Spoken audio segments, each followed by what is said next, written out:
Lahore high court का deputy commissioner Lahore को PTI की जलसे की इजाजत के लिए दरखास्त पर फैसला करने का हुक्म। जलसा रुकवाने की वकील नदीम सरवर की दरखास्त मुस्तरद।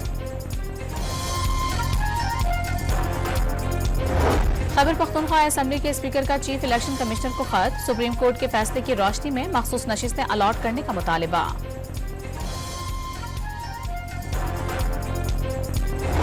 इलेक्शन कमीशन ने नाअहली और बदनज़मी पर director admin, election officer Sindh और इलेक्शन ऑफिसर कराची को मुअत्तल कर दिया। तीनों अफसरान अगले अहकामात तक कराची में रहेंगे। आईसीसी के वफ़द की चेयरमैन पीसीबी से मुलाकात। चैंपियंस ट्रॉफी के लिए सिक्योरिटी इंतजामात पर इत्मीनान का इजहार।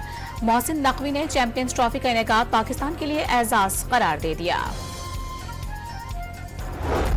इसराइल के लेबनान में 70 मकामात पर 100 से ज़ायद हमले। इसराइली तैयारों ने 2 घंटे तक कई इलाकों में अहदाफ को निशाना बनाया। हिजबुल्लाह ने भी इसराइल के शुमाली इलाकों पर रॉकेट्स की बारिश कर दी।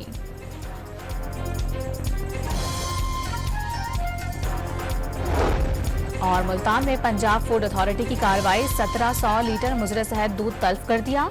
सप्लायर्स पर 35,000 रुपए जुर्माना आयद।